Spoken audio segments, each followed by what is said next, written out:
Hello guys, good evening. A warm welcome to all of you into the show. Today I have my host Indrajit Pandey and I am Ashwan Kumar from Sardar Vallabhai National Institute of Technology. Uh, so let me just talk about what BRATS is basically. BRATS is brands, research, advertising, technology and strategies. And BRATS have been on the place, it's been conducting various type of mentorship activities and now we're on 18th of a workshop. We call it a webinar. And today we have a very, precious guest, I should say, Mr. Tamal here. He's a retailing expert, and he'll be introduced to you by Mr. Indrajit Pandey in the later stage. But basically, what BRATS is doing, BRATS is connecting the industry with the academia. We people have been a part of BRATS, me and Mr. Indrajit, and now we're very much glad to be here hosting this session for you. And I request everyone to turn on their cameras, man. Not everyone is. You'd love to see all the faces. Yeah, Indrajit. I love to see all of them.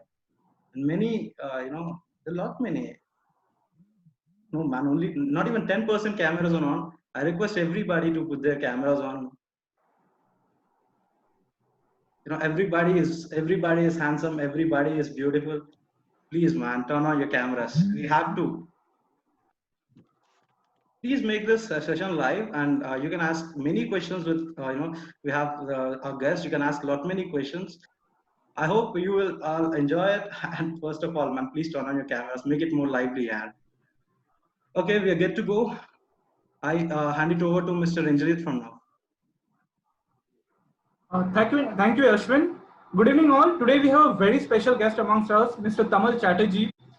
To brief a bit about Sir, Mr. Tamal Chatterjee, marketing sales BD professional with a huge amount of experience, almost 17 years of experience with working with myriad industries, say logistics, marketing, advertising, technology, FMCG, and whatnot. Rural marketer with immersive experience in marketing to DM business development for Milk Mantra Dairy Private Limited. Sir is also currently in a very advanced stage of holding a food product manufacturing startup. And while it comes to academics, sir also holds a degree in psychology from Chris College, Bangalore. Along with that, sir also holds a master certification in marketing management from IIM Bangalore, one of the reputed college universities we all know. So with that, I would love to request sir to come in. Over to you. Yeah, thank you, Indrajit. Thank you for the lovely introduction. Thank you, Ashwan, for setting the ball rolling. Thank you, Urvi and KK, for hosting me. And thank you all for turning out in such large numbers for a topic that is, notoriously drab.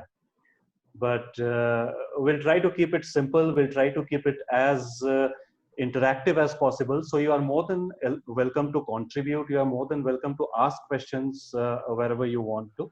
And I would be more than happy to, respond. Right.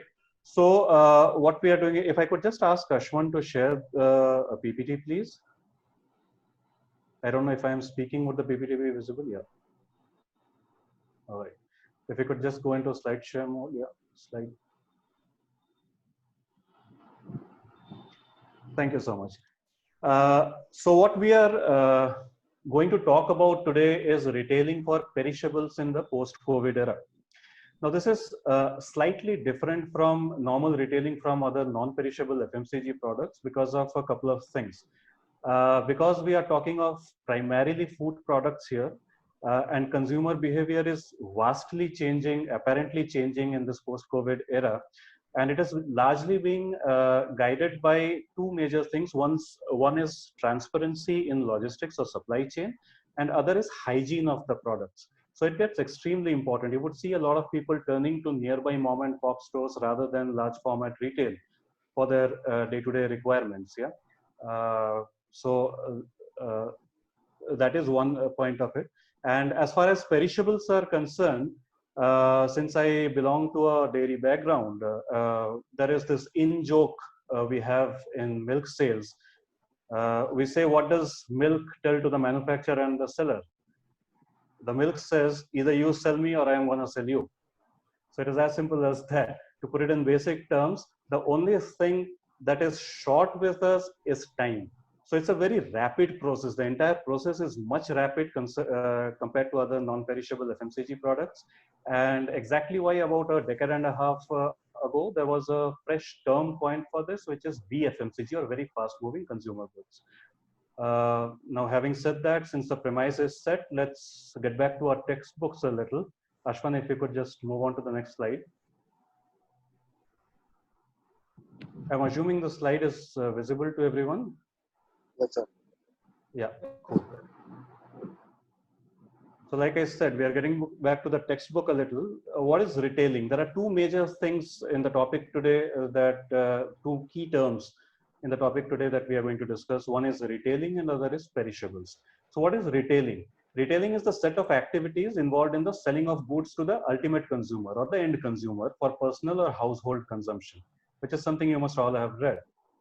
Now, to classify retailing, there are three different primary types of retailing, so to say. One is store retailing. In store retailing also, there are two classifications. One is the regular mom and pop stores, the local neighborhood grocery stores that you have, and the large format stores, which are the larger grocery stores like the national chains, like say Reliance or a Big Bazaar or a more. Yeah. And then there is non-store retailing. Non-store retailing again has two sub-classifications. One is online, where you order your products online through an app, through a portal, or even through WhatsApp or calls these days for that matter. And the other one is offline. When I say offline, this is primarily non-invasive or non-intrusive vending machine sort of things where you yourself pay for it and get your produce. And the last is corporate retailing. When I talk of corporate retailing, it is in-campus stores. These have taken a lot of beating these days because of this work from home culture that is gaining ground. But yet in-campus stores within corporate facilities is also a huge part of retailing. Moving on, perishables. So what are perishables? Perishables are primarily food items that have limited shelf life or safe consumption period. Like I said, guys, please stop me anywhere that you want and please ask if you have any queries. You are also free to contribute if you want to. Yeah. So perishables are basically food items that have limited shelf life or a limited safe consumption period and have to be stored and transported in controlled conditions. So there is a controlled environment required to even transport or even store these products. So what are the classifications? What are the products that actually come under perishables? Primarily in India, if you look at it, these are animal and poultry products, dairy products, fish and seafood products, soy-based products like tofu, and fresh fruits and vegetables. These are basically the categories that come under perishables. Now, what are the differences between retailing for perishables and non-perishables? There are a few points of comparison here, and there are perishables and non-perishables tabled out. I'm sure it is pretty evident, but let's still go through it one by one. One is storage. As far as perishables are concerned, you need controlled climate, you need refrigeration. For non-perishables, even an ambient environment would do. Like for storage of biscuits, or let's say for storage of noodles, you don't exactly need refrigerated environment. Yeah, you need an ambient environment, a normal store would do. The supply timings for perishables, it is usually very early in the morning or very early in the evening. In fact, we used to have a joke again in dairy. We used to say that, by the time the dairy sales people are done with their market, the other FMCG people actually start going to their markets. So we are done by the time other people come in. And for non-perishables, the supply could be done anytime during the day, primarily because there are no environmental constraints. The hygiene parameters have to be extremely stringent with perishables because of, chances of contamination are much higher in perishables compared to non-perishables. Even in non-perishables, pest control and other measures have to be taken. They have to be stringent, but not as stringent as perishables. Product returns are very rare in perishables because there is a limited shelf life. Like say, for example, you take milk and the milk is curdled. How many times has your retailer actually returned it or replaced it for you? Very rarely. very rarely, because he would argue by saying that the other packets that came in the same batch didn't have any complaint, so it must have been some handling issue at your end. So product returns are very rare in perishables, but it is pretty common in non-perishables. Even if the product expires on the shelf, the brands normally replace these products. The payment cycle, this is another very important point. We would come to this later. This is one of the reasons why people or more retailers come into perishables. The payment cycle is daily or frequent as far as perishables are concerned. So the cash flow is very regular. It's almost daily that people sell the products and they immediately get their money, even for manufacturers, even for retailers. And for non-perishables, it is usually cyclic. So it's fortnightly. It's usually fortnightly, monthly, quarterly, whatever there is a set cycle for it, following which cycle the payments are made. Yeah. One point, just a sec, Ashwin, if you could just go back. Yeah, thank you. So one point which I have not written here, but which is pretty evident, and you would also be able to guess that, is the difference in margins. You would usually notice that by and large, the margins for perishables is usually lower compared to non-perishables, because the replenishment cycle and the sales cycle is much quicker for perishables compared to non-perishables. Yeah. Moving on. So if there are so many constraints, if there is so much control of environment required, then why do so many retailers actually sell perishables? This is one example of dairy. I have just taken an example of dairy. The other perishables would also follow suit. But just look at the market size. This is the annual sales figures. In 2015-16, in the FY16, the milk or the dairy market in India was worth 108,000 crores per annum, which in 2000, that is 1920, grew to 188,000 crores. You would see, interestingly, that though the liquid milk consumption share has decreased marginally, what has increased is the modern products. You would yourself be experiencing this. There are a lot of people who are actually going in for gourmet dairy products these days.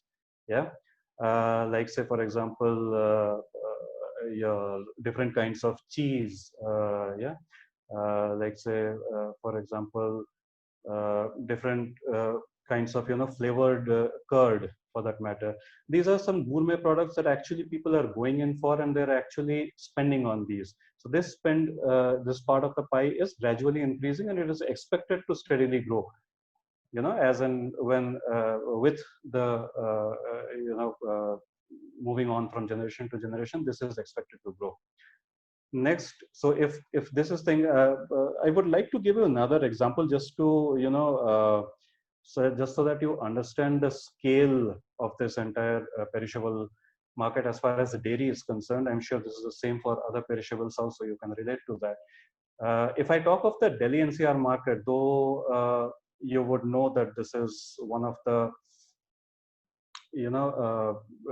the highest the highest consumers, the largest consumers of dairy products are in the northern part of the country. So the per capita consumption of milk as well as the per capita production of milk in the northern countries is much higher. But if I just take Delhi NCR as a market, in the organized sector alone, the daily sale of liquid milk is as high as almost, let's say, 74 lakh liters a day. That's the kind of consumption we are talking about. That's the kind of volumes we are talking about. And from of these 74 lakh liters, Amul is the market leader with about 32 lakh liters per day, followed close at heels by Mother Dairy, which sells about 30 lakh liters a day in Delhi NCR alone. And these are national players. So you can imagine the kind of volumes, the kind of scales that we are talking about. Moving on. So why retailers sell perishables? Primarily because, one, they get fresh stocks every day. Yeah, so which is a talking point for them. It ensures footfall, dairy products or fresh other perishables. It ensures footfall. These are things that people need on a daily basis. So it ensures footfall, and it gets much easier for the retailers to actually cross sell. And cash flow is smooth. Like I mentioned before, cash flow is smooth because they don't normally sell on credit. These products are not something that's sold on credit. Neither do the manufacturers sell to the retailers or the distributors sell to the channel on credit, nor does the channel sell to its consumers on credit. It usually is on cash payment basis. So the cash flow is pretty smooth. And that actually is one of the primary reasons that so many retailers, so many players are actually in the perishables segment. Moving on. Now, we have all noticed some changes in consumer buying behavior. These are only some of them. To use a jargon, this is just the tip of the iceberg, but these are the pretty evident ones. What are the changes that we have actually seen in consumer buying behavior after this lockdown and after things have slowly started gaining pace?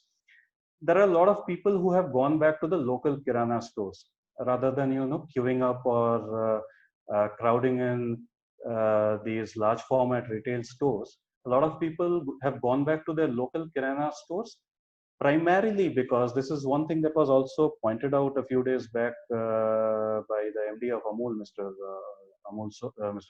Sodhi, that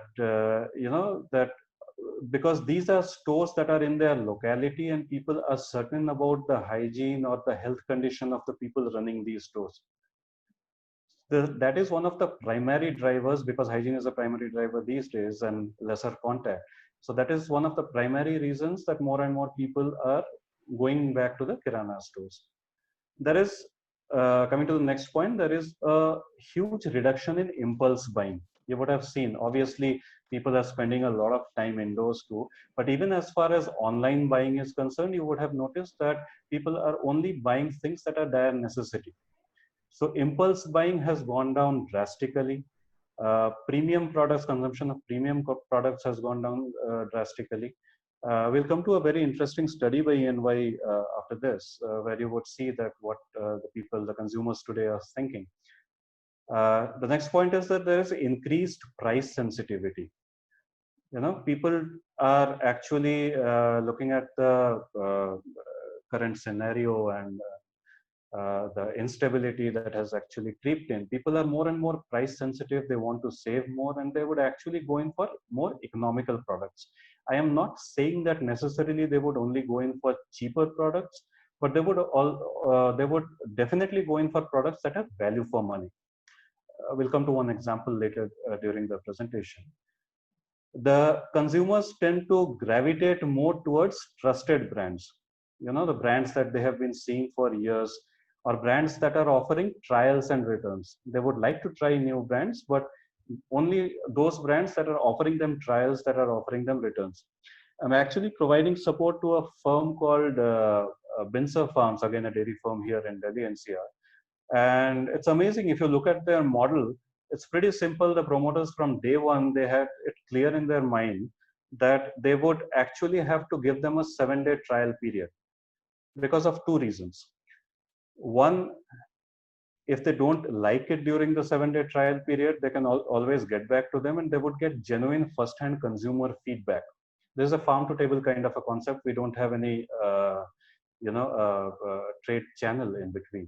So one, they would get genuine feedback right from the horse's mouth, directly from the consumer.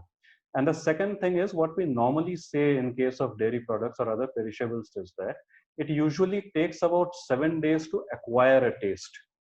If they like it by the end of the 7 days, they continue their subscription, and that is how they keep gaining their consumers.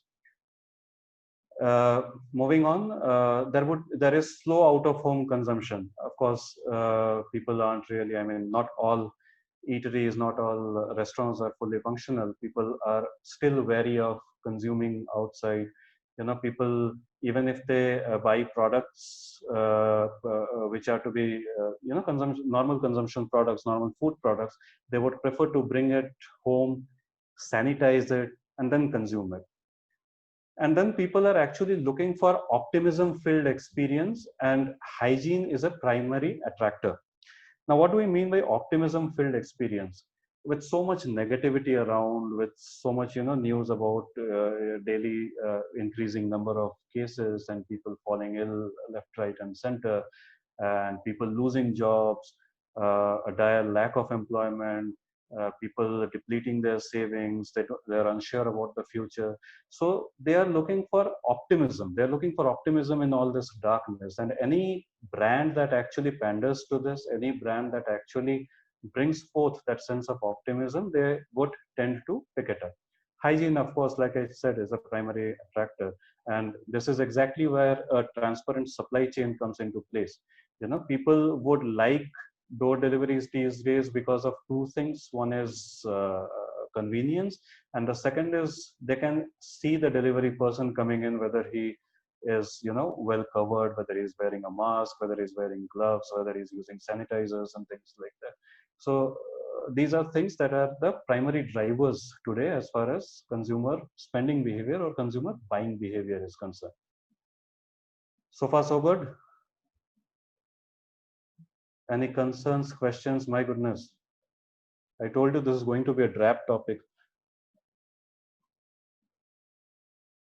Hello.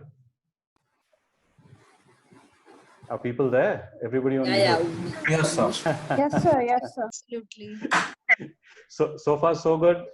Any Yes, sir. concerns? Any queries yet? My goodness. Okay, so you're pulling everything for the end. I would love that. We would come to the next topic, which is the advent of direct to home. You would have seen that a lot of brands today are actually, going in for direct to home or direct to consumer kind of supplies. This is an interesting study by Technavio. The interesting part that if you could just click once, Ashwin, if the PPT is shared with you, no, once more, please. Yeah, just check the circled part. Where this is a research team based in London, and they are pretty certain that 57% of the entire growth of this direct to home revolution or this direct to home business model would be from Asia Pacific. One reason could be the population, of course, but primarily it is because people in APAC are more open to technology, more open to trying new things. This would be one of the primary drivers why they think that this would be a region that would actually contribute the maximum to the growth of direct to home. Now, just going through the points on the left, this is an interesting study by Capgemini that says that online shopping is expected to grow from the current 46% to 64% of the total buying share in the next 6 to 9 months. Well, I'm not too sure how far to believe that, but even if it is not 64, I am sure it is going to considerably increase in the coming days. Yeah. And the second point, supply chain visibility is going to be a game changer. Of course, if you are certain where your produce is coming from, like say, for example, a farm to table kind of a concept like Windsor, they have their captive farms. They are inviting their customers to visit their farm and see what kind of hygiene they are maintaining, what kind of breeds they have, and how they treat their cattle. Yeah. And they are assuring them that the cattle milked in the morning is coming to them the same day. The milk from them is coming to them the same day. So if they have this visibility, certified visibility, then obviously more and more people would want to take up these things, products. Yeah. Most perishable manufacturing brands today are contemplating D2C. D2C is direct to consumer. So there are, you would have, I mean, even the larger players are coming into this. Seed fund people, investors, they are all contemplating that within the next year or so, that is the rest of 2020 and in 2021, there would be a huge spurt of these direct to home kind of technology companies that would create apps and platforms for produce and brands to reach consumers directly to their doorsteps. A very recent example is, I'm sure many of you would have heard of Milk Basket. Milk Basket is again an aggregator that started primarily with delivering milk to households in Gurgaon. And then they also started adding, other breakfast staples to their catalog, like bread, like eggs, like basic veggies and things like that. So Milk Basket was doing phenomenally well, and I just read somewhere that JioMart is all set to take over Milk Basket. They're all set to acquire Milk Basket. So it's not only the regular players, even the larger players want a share of this pie because they know that this is where the future lies, right? Uh, and with increased consumption of information online, there is a lot of consumption of information online. We have been speaking about, people consuming a lot of data these days. People actually uh, consuming a lot of information on or a lot of content on OTT platforms these days. So carefully curated messages will be the order of the day to acquire customers rather than direct marketing going forth. Moving on. Now, what are the challenges faced by brands? Pardon me if the font is a little small. I'm sure if the presentation is shared with you, you would be able to go through it. But this is a very interesting study by Ernst and Young, where they did a dipstick study to understand that going forth, what would be, the basic attitude of the buyer? How much will he be willing to spend? If you see that of the sample that was taken, 2%, only 2% of them that they said that post lockdown or post this COVID pandemic, they would get back to normal buying behavior. 38% of them claim that they would be back with a bang. That is all the pent up frustration, all the missing retail therapy that has been for all these days. Yeah, they would want to invest in that, and they would actually be buying more and more. A mere 11% say that they would be cautiously extravagant. They would want to sell, they would want to go a little over the top, okay? But they would also be very cautious about it. Now come to the two interesting parts. 20% of the sample size said that they would keep cutting the costs. Yeah, and another 29% says that they would stay frugal, which means 50%, almost 50%, 49% to be precise, of the sample size taken, if this is indicative of the total consumer, consumers in India, then they would actually want to cut down on their spends. They would actually want to cut down on their spends, and primarily on perishables or primarily on staples. This is where the concern is. If you could just click once, Ashwan. Yeah. So these are the primary challenges that are faced by brands and retailers today. There are reduced sales. Why are there reduced sales? Because the moment there is a requirement to cut down on expenses, the first rationing happens in the kitchen. You would have noticed this. The first rationing happens in the kitchen. So if you were buying a premium quality of rice, you would want to settle for something a little lesser. If you were buying a large quantity of cookies or something of that sort, you would replace it with half of cookies and half of regular biscuits and things like that. So reduced sales is a fact. I'm seeing this in market day in, day out. I'm sure you would be experiencing it too as consumers.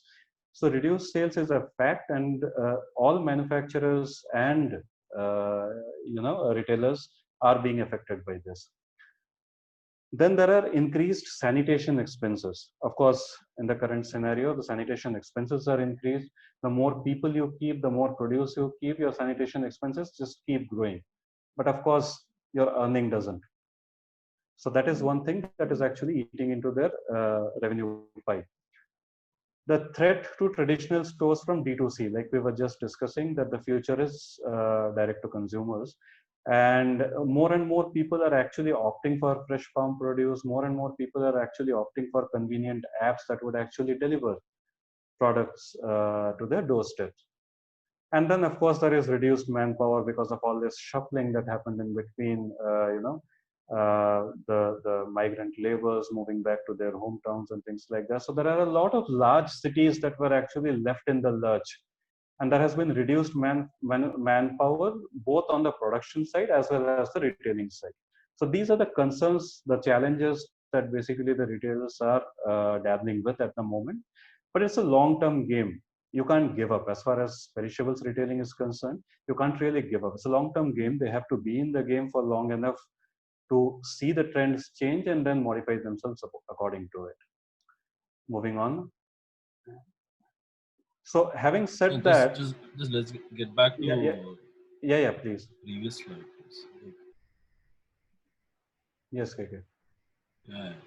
So when we talked about the 50%, which is actually cautious kind of a scenario, Yes. what I look at from the retailers and investors perspective, the yellow, which is nearly about 40%, 38-40%, Almost 40%. Yes. 40%, Yeah. which is again a huge percentage, Of course. which is giving, so we cannot ignore that too as well, because such 40% is saying like things will be coming back to the normal. We really don't know when and how, but the kind of living with COVID and how we need to go forward, people are working on so much of safety and concerns, where I personally deal with retail giants across India. So they're saying if there is no COVID vaccine, but yes, we have to live, we cannot stop living. So they are working on certain kind of hopes. I think that is where this 40% coming into the picture. I think we should not be ignoring that 40% also in a very high percentage, and keep hopes also. Work No, on that way also. absolutely. A very valid point there, Suresh, that you have put forth.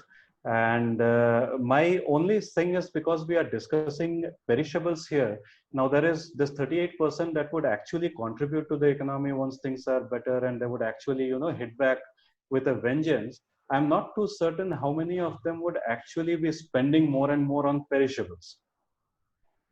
It would more be durables. It might be the normal FMCG non-perishables, but perishables more or less is dilly-dallying around the same, point. So that was the thing that I had in mind when I put forth this pie. But like you rightly said, that we cannot certainly ignore this segment, because there is one segment which is a niche segment, which is optimistic, which wants to, get back to the buying cycle, and if marketed well, this could be a huge contributor to any brand. So we have a question here. Yeah. From Ankita asking, but in case of perishable items, is it really the sales are reduced? Yes, it is. Yes, it is. I can give you an example of dairy for that matter. As far as the other perishables are concerned, veggies not so much, but veggies isn't the major chunk of it. So veggies not so much. Veggies hasn't been affected too much. But if I talk of the other perishables, let's talk of dairy. Yeah. If I'm talking of dairy here, even giants like Amul have admitted, giants like Nandini in Karnataka, they have admitted that they have lost about 30 to 35% of their sales. I'll tell you where they have lost these sales. These sales are not from consumers. These were their institutional sales, the chunk that used to come from the Horeca segment, the chunk that used to come from B2B sales. Institutional sales. So this segment has been badly impacted, and this is where and this was no small amount, almost 35% of their total sale. But yes, they are getting back to it. The larger brands, the benefit that they enjoy primarily is that, like I had mentioned before in the presentation, that trustworthiness is a prime factor these days as far as buying a product, or perishable primarily for that matter, is. So if you go out to buy something, you would rather pick up an Amul than an Ananda or a Madhusudan or some other brand. You're more prone to picking up an Amul. So that is where these larger brands are actually making up. Yeah. Right. All right. So if the situation is so, what is the way forth? This is what I fondly call the spark theory, igniting the spark. So if we talk about, this is a strategy, this is an approach that manufacturers and retailers and large bodies could all take. When I talk of spark, what are the traits that the consumer are actually looking for? And how exactly, I can see a question from Anant there. I guess I will take that in a while. Yeah. I'll read out for you, sir. How to handle competition among perishables, for example, fruits and veggies, since similar products told, how can we differentiate use, that is use marketing or standing out? I'm sorry, the second part was? How can we differentiate, that is use marketing for standing out? So his question lined up like this: how to Okay, handle okay. So like I had mentioned before, vegetables, primarily branding of vegetables is slightly tricky. You, unless it is an exotic vegetable or an exotic fruit, you don't exactly go in for branding, or you don't exactly go in for a farm brand that, even if you walk into a large format retail store like a More or a Reliance, the only things that you would actually see well packed and branded and things like that are the exotic vegetables or the exotic produce. But what is changing the scenario these days is the direct to consumer segment. That is where branding comes into play. So there are a lot of small players, there are a lot of farm owners who are actually turning entrepreneurs, who are actually getting into direct to consumer billings or direct to consumer supplies, and they are creating brands for themselves. So you would have seen this. I'm sure this is true in most, even in a small state like Bhubaneswar, where I was about a couple of weeks back. A city like Bhubaneswar, there are a lot of players that are coming into play who don't even have an app yet, but they just have a WhatsApp number, right? So you know them by their name, you save them in your contacts list as that particular brand, and you just WhatsApp them or you message them your requirement, and they are there at your doorstep or within your society campus with their sanitized vehicle, with their sanitized produce for you to actually go and pick it from them. Okay. So this going forth, once people are more and more confident of this as a channel, once more and more people are confident of buying vegetables, because obviously, because staying back at home is becoming a trend, and more people are staying back home, working from home, schools and colleges are shut. So more and more people are opting. So with more and more people staying back home, obviously, I don't know, for lack of a better term, I don't know how to put it, but eating patterns are also, subsequently, substantially enhanced. So people are having 4 meals instead of 3 a day, sort of a thing. And they are finding comfort in ordering through these mediums. So once this is established, I don't know, it could be as quick as maybe another 2 to 3 months from now. Once this is established, these people can actually go in for branding. That from so and so farm, this produces from so and so farm and things like that.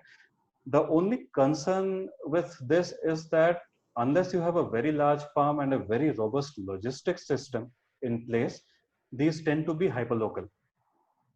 So you can serve only a particular community or a particular area and the society is therein, because everybody wants their produce early in the morning. So unless you have a very robust supply chain where you know that you can serve the entire city at the same time in the morning, it gets very difficult to brand you across the city. But in that particular area, you can start with that. Most brands are even trying to do that and then gradually enhance.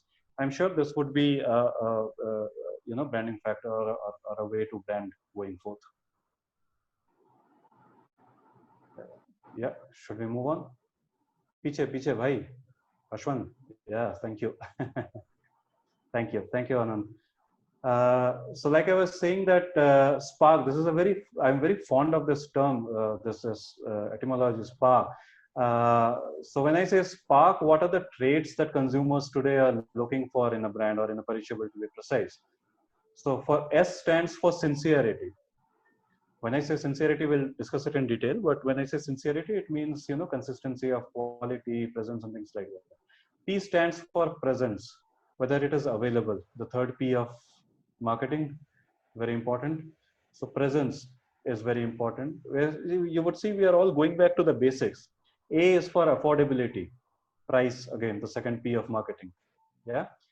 R is for revolution. When I say revolution, I mean innovation, some sort of an innovation that would actually change the way people consume.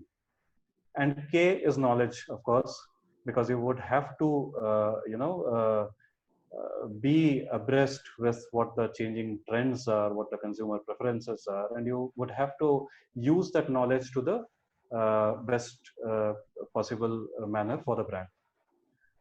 Moving on. So like I was saying, sincerity, quality of products and service should be unaltered. This is one primary thing. As in, if you have been using something or there's a new brand and you want to try it, people should actually be, people should actually feel that whatever the brand message is, whatever the brand is committing to the consumers, they're actually getting it. Unless they feel that, they would want to fall back on the regular, more trusted brands which have been there for years. I'll give you an example here of a dairy brand called Country Delight. I don't know if we have very many people from the northern sector here, from Delhi, NCR. Do we have people here? Not too sure.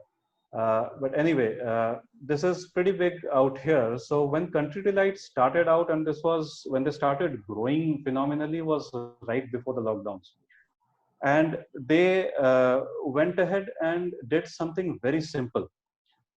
One, along with the milk that they were supplying, they started giving test kits. Simple test kit, doesn't cost much, where you can conduct a litmus test on the milk being delivered. So the consumer is satisfied that they're getting pure milk. They started arranging farm visits for the consumers. Even if it is virtual in the current scenario, even today, I believe there are consumers who actually want to do a farm visit, and there are live virtual farm visits for these consumers being done, so that they are sure of where the milk that they're consuming is coming from. And thirdly, on regular intervals, they started giving purity certificates or hygiene certificates for their products to the consumers.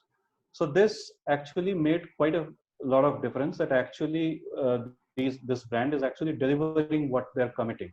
And more people, word of mouth is, you would all agree that it is till date one of the most effective modes of marketing. And more people actually started, owning up Country Delight, and they started taking regular supplies from them.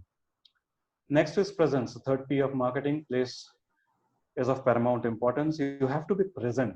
You can't just give up. The initial market share may be low, but you can't just give up on a particular place unless it is conveniently available for the consumer. How is the consumer actually going to buy your product? How is he going to invest in your product? So it has to be there in front of his eyes for a regular hammering, for top of mind recall, so that he actually doesn't mind investing in the product and buying it for consumption. Though it's a very large brand, but if I talk of Mother Dairy, how Mother Dairy stays relevant is through its booths. Mother Dairy is a huge brand primarily because wherever you walk in any society, any locality, you would find a Mother Dairy booth, which is actually selling both loose milk as well as polypacked products or other packed products of Mother Dairy. So the brand stays relevant by being visible. So this is one important thing for any brand that actually wants to venture into the current current market and the current scenario, is that they have to be visible. Visibility is a must. Their presence is a must. If they don't, if they are not present in the markets that they want to serve regularly, if there are gaps in between, then they can't expect people to continuously, consumers to continuously keep taking their brand. Third is affordability. Consumer is growing more and more price sensitive. One example all of you are aware of is recent spurt in the sale of Parle G. Though I would admit that it has more to do with benevolent people buying it in bulk and giving it to the migrant labor who are actually walking back to their native places. But still, why did these benevolent people actually pick up Parle G? Because it was affordable. Because the entry barrier was low, and they were actually getting value for money. For a $5, for a ₹5 packet, people were actually getting their tummies filled. So that is why Parle G recorded unprecedented sale in the last 82 years, I believe, and their overall market share. It's a very competitive market. Again, biscuits and cookies, a very competitive market. There are so many brands available. But even in such a competitive scenario, Parle G's overall market share grew by 5%, which is a huge thing. Next, moving on to revolution.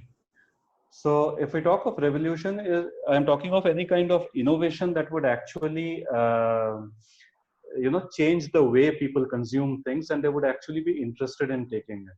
Consumer sentiments, of course, have to be taken into account here. Let's talk of a very unique example. Amul has recently come up with its Panchamrit.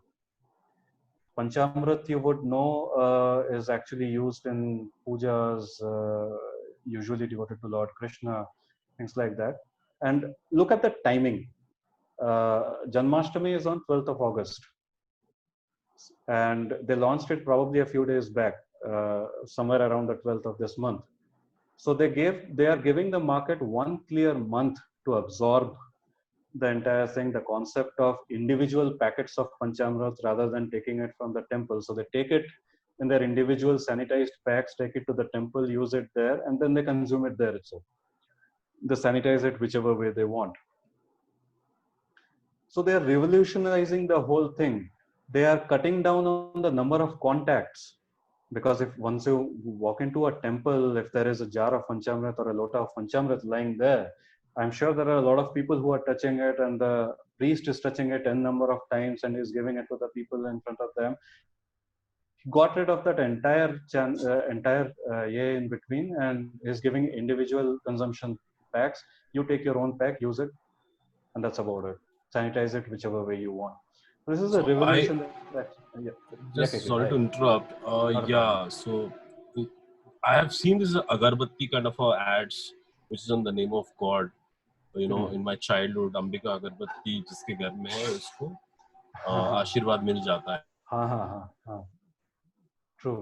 Is what Panchamrit product is actually connecting to your God's wishes. The kind of marketing campaign what has actually launched just before Janmashtami, which clear cut says they are connecting to the God's will and God's wish, which is actually surprising to me. First thing, because Amul has a brand which has always been active in marketing with very innovative ideas. But again, they are coming out with a product launch with the name, which is again linking with the gods, which is like very surprising, a very innovative, which is that's what I found it.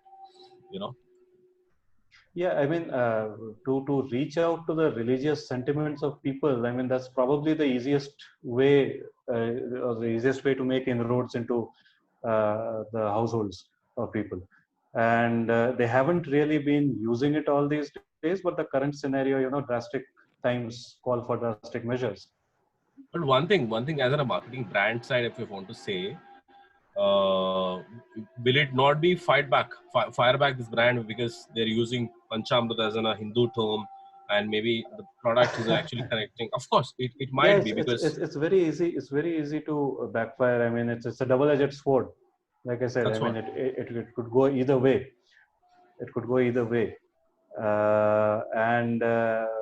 but then again, it probably has more to do with the current religious sentiment or the current overall sentiment in India, sort of a thing. They might be pandering to that, but as a brand, I don't think that's a core idea. As a brand, Amul is too large to actually get into any kind of political connotation or things like that. It probably actually wanted to reach out because they found this as an innovation, and to reach out to the primarily the Hindu households in India.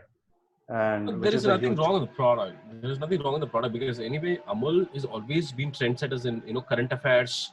They use current affairs as their marketing campaigns in outdoor and digital now.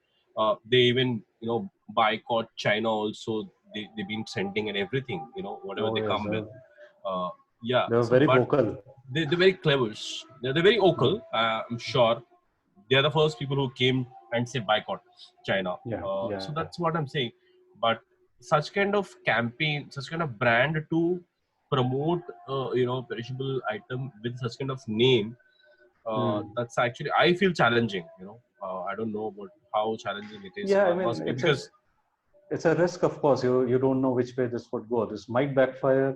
This might, but I personally feel this would pick up primarily not because of the religious sentiment so much, but because of the fact, like I said, that cutting down on the number of touches or the personal hygiene factor is coming into play here. That could be one thing. We would see a small ad that they have made for this too. And that is what actually they are harping on. They aren't really going in for that, but they are actually harping on the product that you can maintain distance and just your personal product sort of a thing. We'll do that.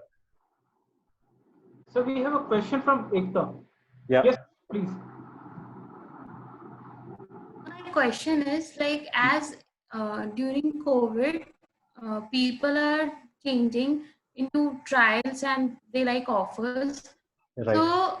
So how they will capture the and they will maintain the presence? Like as you told, if there's a gap between, then they won't capture the market. So how the companies are trying to increase their presence by offering various, trials and like different. Right. Right. If you remember, thanks, Ekta. That's a very intelligent question there.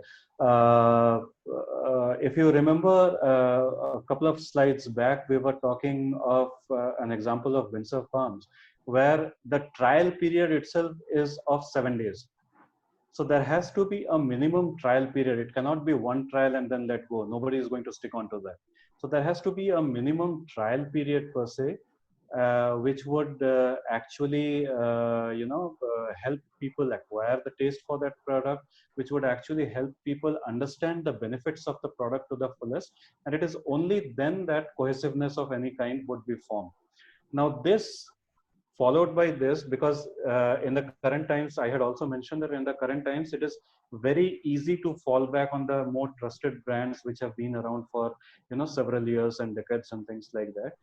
So after a specific trial period, to ensure that the consumers stick on to you or stick on to the brand, it is extremely important to continuously engage them. Now, how do you continuously engage them? By giving them hooks, by giving them loyalty benefits, by cross-selling other products. You could give, like, say, for example, if I'm a dairy brand, I tell you, you buy my milk for 30 days and I will give you a kg of paneer for free. So what I am doing there is that I am also ensuring that you are buying my milk for 30 days. And I am also giving you a sample of my product, which otherwise would have been very difficult if I did not have the consumer contact. So you use that sample, you like that product, you will start ordering that product too. So these are a lot of things that these people are trying, that the newer brands are trying. And it is usually that the concept here is that more and more people, like I said, that they are more, they're harping more on hygiene, they're harping more on lesser contact and things like that. So these are the primary factors. So whoever is able to communicate the best on these lines and whoever is being able to give the best assurance in this matter, these are the brands that consumers are actually sticking on to. So, sir, this brand basically focus more on Kirana stores because people are like, they find very, near to the. Their house. Which brand are we talking of? No, I'm just talking of generally. Like As of now, yes. As of now, if you talk of the trend, as of now, people are shifting to the local mom and pop stores because, like I said, that it is in front of their eyes, so they are pretty sure, are pretty certain about the hygiene conditions there and the health conditions of the people running these stores. So people are gradually shifting, and this has been brought out in several researches in the past few months, that people are actually shifting to the mom and pop stores or the local kirana stores for these products. And yes, it is important to reach out to these products and place your reach out to these channels and place your product in these channels or these retail outlets if you want it to be visible and if you want it to be picked up by consumers in today's date. Thank you, sir. Yeah. So we have a question from Shivam and also Kirtana. Yeah. Whoever picks up. Hello. Hi, sir. Hi. As you have mentioned that this was about previously what you have mentioned, people who are like a lot of people are getting into business and trying to create their own brand, who are newcomers, right? Yeah. Yes. You would have also seen in the industry that the newcomers, they are not much what we can say well versed with the ideas, and they are not very much precautious about the things, like precautions which should be taken. For example, I've seen in Zomato, they mention that it is well sanitized food and everything, but on the ground level reality, it is something different, right? So how I'm sorry, I'm cutting you there. but how comforted are you by that message that you are getting it So yes, sir, sanitized? that's what I want to ask you. That while we know, as we talk to the, like, I used to work in Zomato, and I've seen that people, even the delivery guys, are they are not like wearing masks sometimes. So at that time, like, as अभी तो pandemic भी हो गया, उसके बाद if you are creating, people are more conscious right now. So how Hmm. can we overcome that when you are creating your own brand, if you want to create your own brand? See, it's purely a case of how well you are being able to communicate your brand message to the consumers. Like I said, that you, because you have been an insider, I am an insider to the dairy trade. Okay. Okay. I know which brands to pick up and which brands not to. Yeah. Off the record, there are a few leading brands. If you ask me to buy those products, I'll never buy them because I know. Yeah, exactly. That's what that was. You are again an industry insider for the direct to home delivery, food delivery business. So you know what these larger brands are doing. But Yeah. we are just a minuscule part of the entire consumer base. How many people are we going to tell to? Yeah, correct. By and large, if my communication is pretty clear that we are getting it only from eateries or restaurants that are following sanitation norms, we are ensuring that our delivery boys, their temperatures are checked on regular intervals, and that they are sanitized and they wear gloves and masks and caps and whatnot. Okay, so by and large, a sense of comfort, sinks in. Yeah. Plus the branding effort that Zomato has put in the past few years, which has led it to become one of the largest players in this space in the last few years. That again, like I was talking of trusted brands, so it has become a trusted brand, and more people are likely to believe a Zomato when they say that we ensure that all the hygiene parameters are met. Yeah. So communication plays a key role there. Your brand communication has to be very lucid. It has to be very clear, and it has to be to the point. As in, today, what is the basic concern? Your communication needs to address the primary concern of the consumers. So what is the primary concern? The primary concern today is hygiene. Yeah. So if your brand actually addresses that concern and it's a no-nonsense kind of a message, everything else cut out, it's purely we just get it from the best restaurants, maintaining the best hygiene standards, by the best delivery boys, maintaining the best hygiene standards. That's it. People are comforted. Okay. The same thing happens for others too. Okay. Yeah. Thank you very much. Yeah, thank you. Someone else was also wanting to ask something. We have lost her, so we'll come up with that, sir. Not a problem. Okay, so if I could get back to the slide, the last important point, like I said, is knowledge. So it is extremely important, like I was saying, to stay abreast with changing trends, what the consumer want.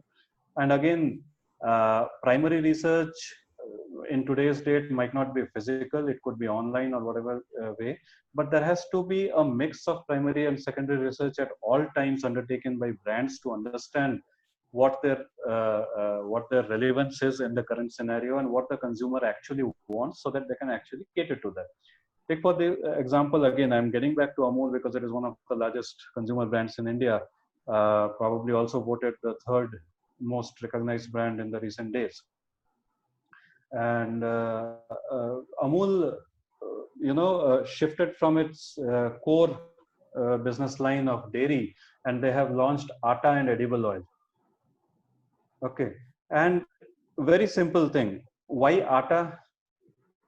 Because with atta they can enter the staple space. They can gradually, stand up to their competitors. I'm not naming the competitor, but you know who the prime competitor in this space is. And they can stand up to their competitor and actually start procuring farm produce and processing it and selling it. This is just a beginning. And why atta? Because they have realized that more and more people are staying back home. So food consumption at home rather than outside has increased manifold.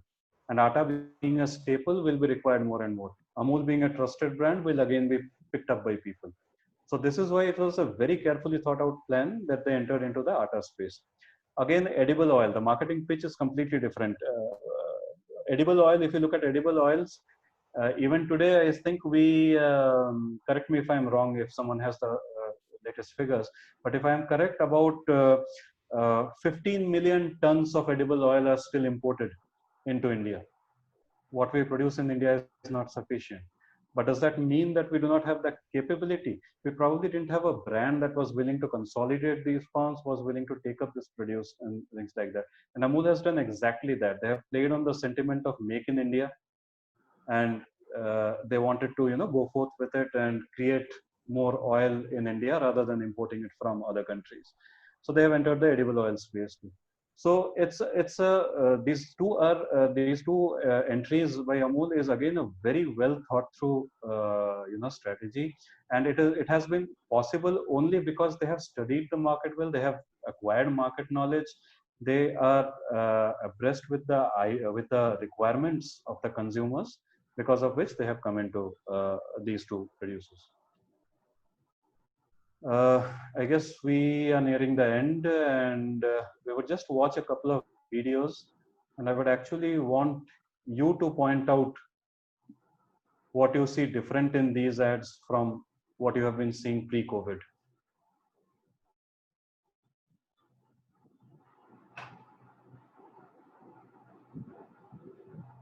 Ashwin, you're playing it, right?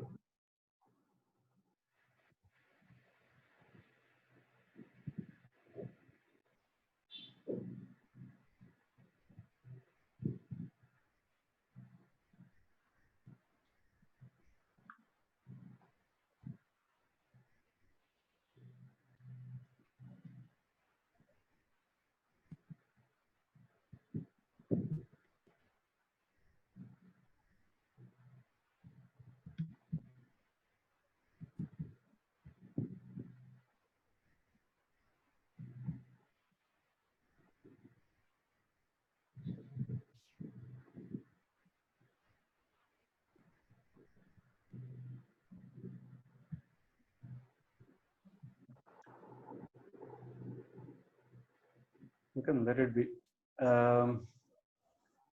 Ashwin, are you able to play the video? Sorry, sir. Are you able to play the video? Oh, are you not able to see that? I've been. I was stuck. I thought like I'm playing it. Just a second. Oh, happens all the time. Yeah, let me share it again. Okay. Let me just share it again. Yeah, sure.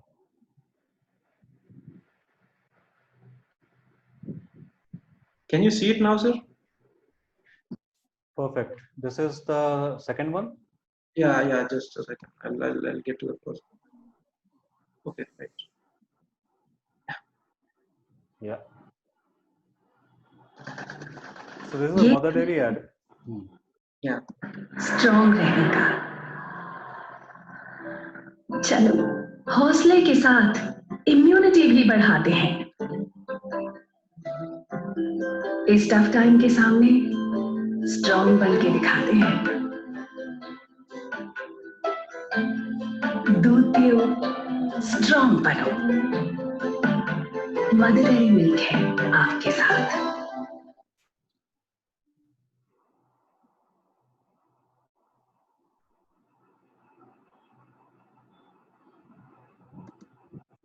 देवी देवताओं की पूजा अर्चना करना हम भारतीयों की संस्कृति का अभिन्न हिस्सा है। मंदिरों में देव दर्शन करना, प्रसाद और पंचामृत चढ़ाना और इनका सेवन करना हमें शांति और सुख प्रदान करता है। लेकिन इस कोरोना महामारी के दौरान हमें मंदिरों में भी अपने स्वास्थ्य और सुरक्षा का ख्याल रखना बहुत जरूरी है। भक्तों को भगवान का प्रसाद और पंचामृत मिलने में भी असुविधा हो रही है। लेकिन भक्तों की इस तकलीफ को समझते हुए सबके चहीते अमूल ने एक सुरक्षित और सुविधाजनक बैग में पवित्र पंचामृत को अपने आधुनिक प्लांट्स में बनाना शुरू कर दिया है। हम इसे आसानी से भगवान को चढ़ाकर इसका सेवन कर सकते हैं। अमूल पंचामृत, सुरक्षित भी और सुविधाजनक भी।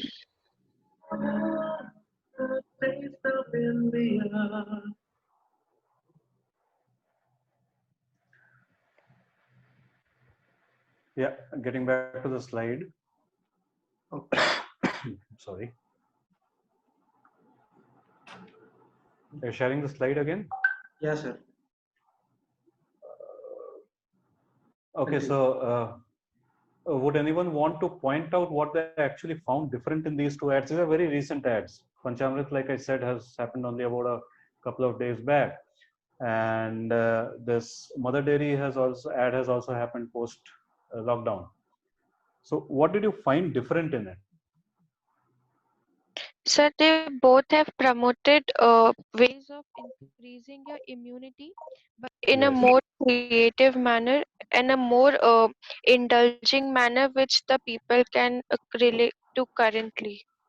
Perfect, perfect. I see Praneeth there also saying that is talking about immunity. Yes, you're right there. So you would see that how the current scenario is driving communication too. Brand communication too is being driven by the current scenario. Most brands are pandering to this. These are the same brands which were talking of different values of their products a few months back. And these are the same brands which are now only talking of hygiene, which are only talking of less contact. Amul briefly touched on the religious sentiment bit, but again, the primary concern was that these are individual packs, these are single-use packs which you can use for your own this thing at with lesser contacts and more in a more hygienic fashion. So this is how the entire communication scenario is also going to change. This is how brands are going to change their communication to the consumers, and primarily because these are the only benefits, so to say, that the consumers are currently looking for from brands and products. So that pretty much brings me to the end of my long discourse. Thank you so much Hello. for participating. And yes, I'm open to questions now. We have a question from Praneeth. I think Yeah. he's asking how are companies dealing with incoming stock dairy products as they lost a lot of the consumer, majorly the B2Bs. Sorry, I lost you there. If you could just repeat the question once more. So Praneeth is asking, sir, how are companies dealing with incoming stock dairy products as they lost a lot of the consumer, majorly the B2Bs? Incoming stocks, you're talking about the procurement that is happening. Is that what his concern is? Yes, sir. Yes, sir. Okay. Okay. So there are several ways. If I talk about dairy again, there are several ways that the incoming produce, incoming produce of the procurement hasn't gone down. It hasn't gone down. The same quantity of milk is being produced. The same quantity of milk is again being picked up by these brands.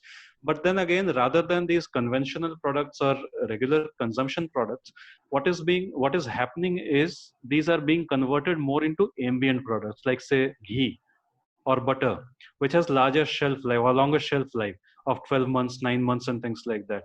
It is even mostly being converted into powder, SMP, which can be later used at a later stage for production and things like that.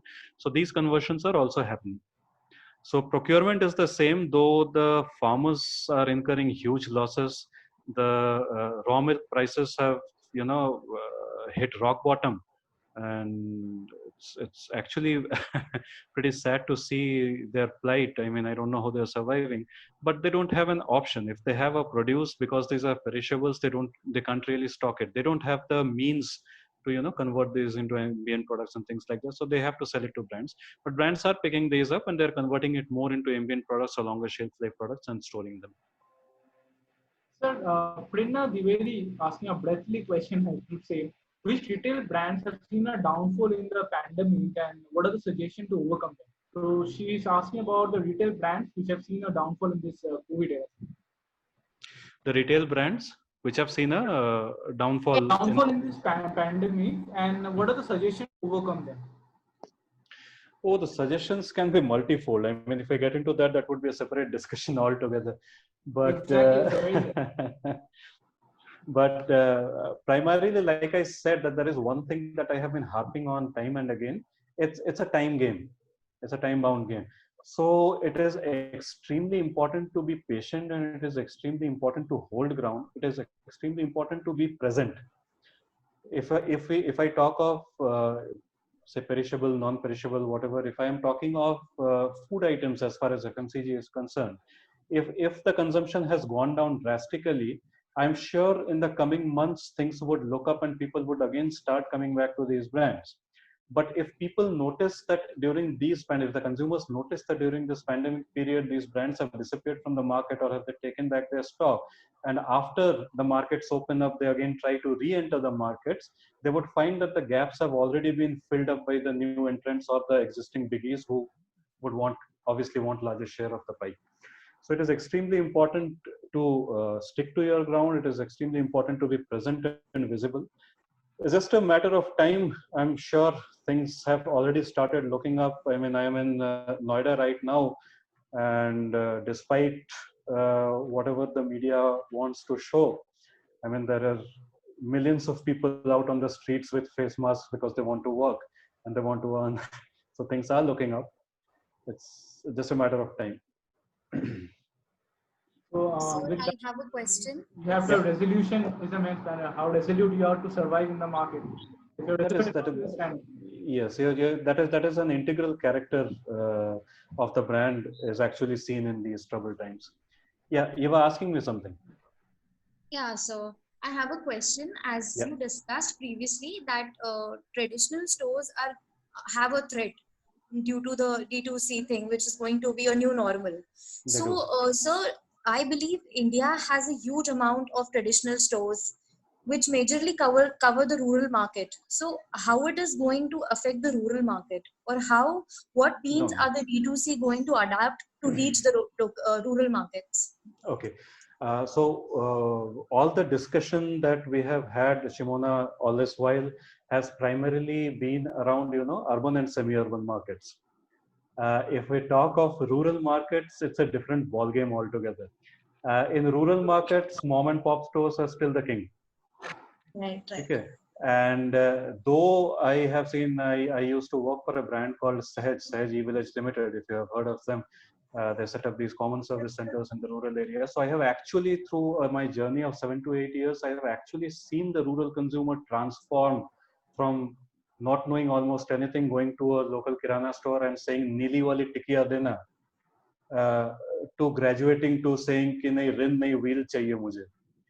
Okay, so that has happened. Brands have made their inroads, and brand recognition is much higher in rural markets today.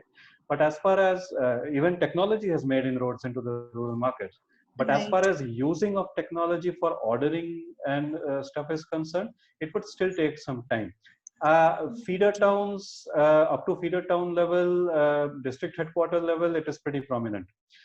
In fact, biggies like Flipkart and Amazon, they tied up with India Post to make deliveries into distant rural areas and things like that. But the model wasn't really very successful. It didn't fly off. Primarily because the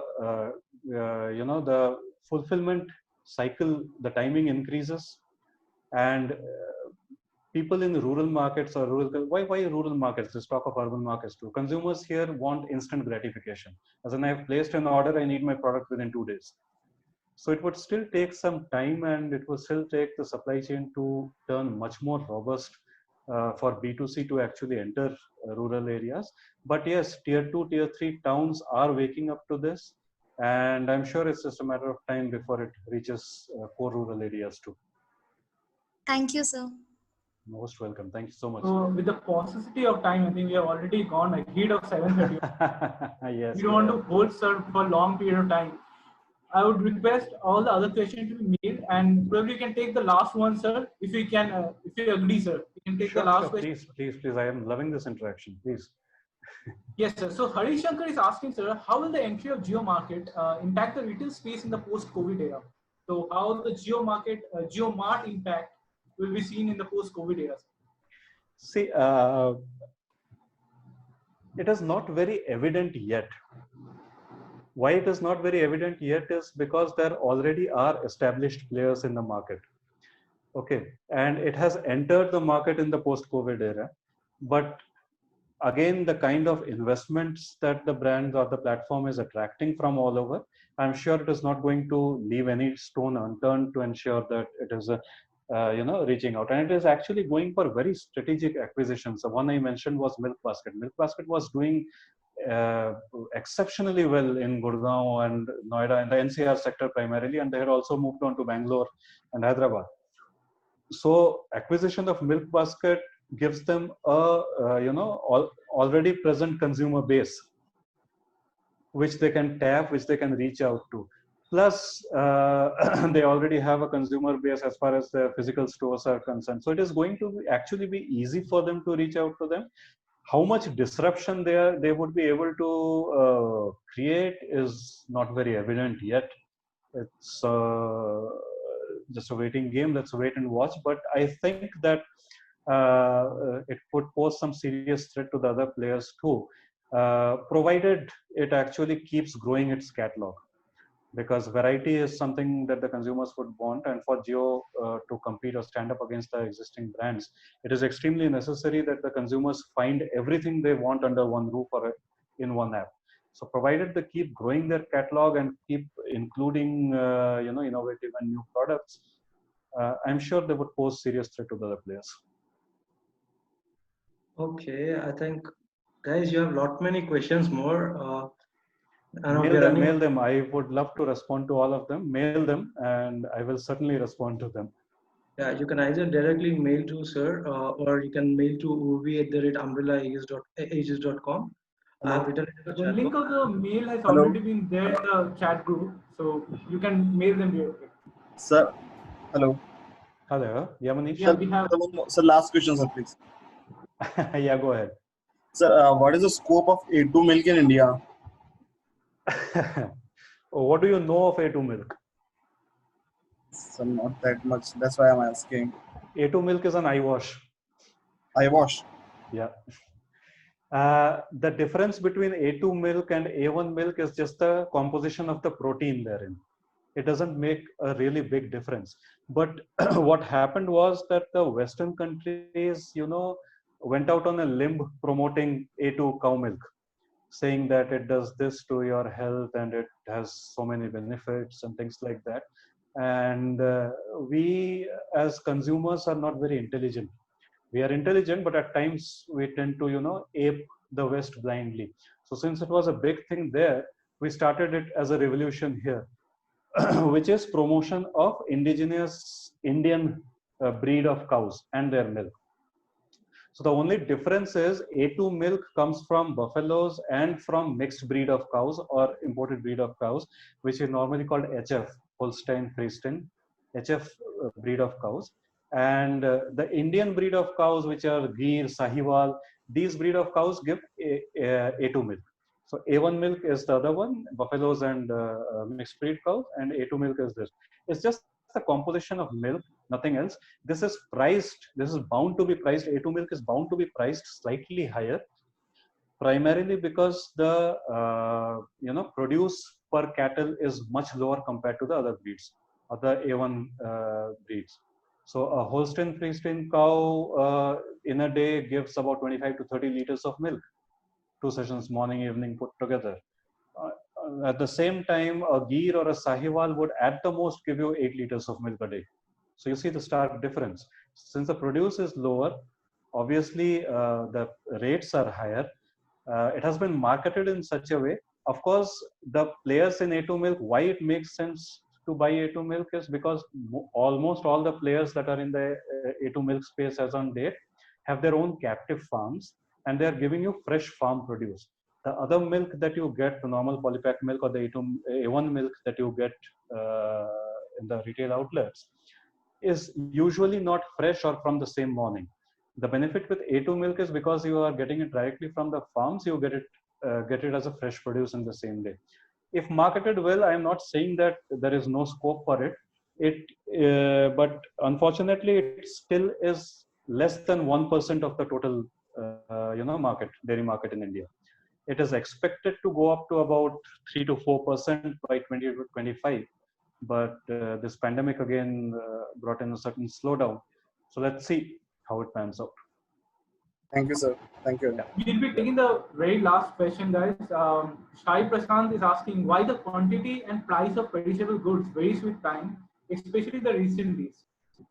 So, especially the recent days. So this recent days he means like the COVID era. Okay. I'll explain. Sai Prasanna, who is asking this? Yes, sir. Hi, Sai Prasanna. Hi. I would like to explain this with an example. Say, for example, I'm placing curd in the retail market, cup curd. Let's say a prominent brand like Parag. They have a brand called Govardhan. So Govardhan cup curd is something I am placing in the retail market. It has a shelf life, normal shelf life of 7 days. And on the 5th day, I realized that I had placed 12 cups there, out of which only 4 were sold. So what do? I leave the remaining 8 cups there and let it perish? Or do I give a 1+1 kind of a scheme which brings down the price and helps me clear the stocks? So that is something that happens in case of perishables. So there is a very dynamic pricing. There is a very dynamic offer structure that is in place. And depending on how much shelf life is left, brands, off the cuff, they give offers and, price benefits. Okay, so I think we are done with the questions, and the people with more questions, please write it at urvi@umbrellaages.com. Guys, at least now it's photo time, man. Everybody turn on your cameras. It's photo time. Oh God. Yeah, we had 50 participants. I can't even see 5 pictures. Yeah, come on, guys. Danit, Abhignya, where is Abhignya? Divya. Don't mind us calling by your names. We need to. Maithili, Sai Prashant. Sai Prashant. Yes, he had a lot of interesting questions. I had a question, man. Love to see your face, right? Happy for that.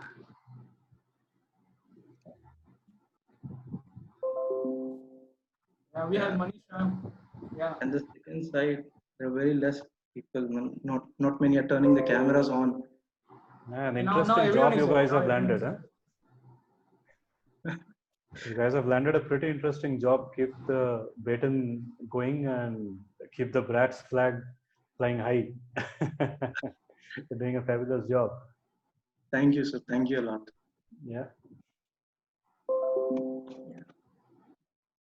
So I think everybody. So we need to first thank Mr. Tamal sir for this. This is a very long session. It's almost late. Thank you so much. I thoroughly enjoyed it. Really thank your patience, everything. No, it's been a great hour for us. We had really many questions, and you have taken them all with your patience. Really thank you for that, sir. And I'd like to invite you all for the next webinar. Basically, it's going to be a one-to-one session with Mr. Varun, and we have Suresh sir with that. It's going to be one-to-one session tomorrow at the same time at 6:30. I request all of you people to be there. Please make it successful, guys. Thank you, sir. Thank you so much for such an exciting session. I think a lot of comments coming out. We have a lot of questions also. I think everyone is empowered with the learning. Please share them with me. Please share them with me. I mean, I would love to answer them. Sure, sir. Sure. I'll ask them to do the same, sir. Thank you so much for spending so much time along with us, sir. It was really great learning here, sir. Thank you, Indra. Thank you so much. Thank you so much, Bratz. I think that's also given a real everyone to come up and learn and understand and even get empowered in this sitting room. Yeah, everyone, Ashman? Yeah, I think we're done for the session. Thank you, ma'am. Thank you, Suresh, sir. Thank you. Thanks, Urvi. Thanks, KK.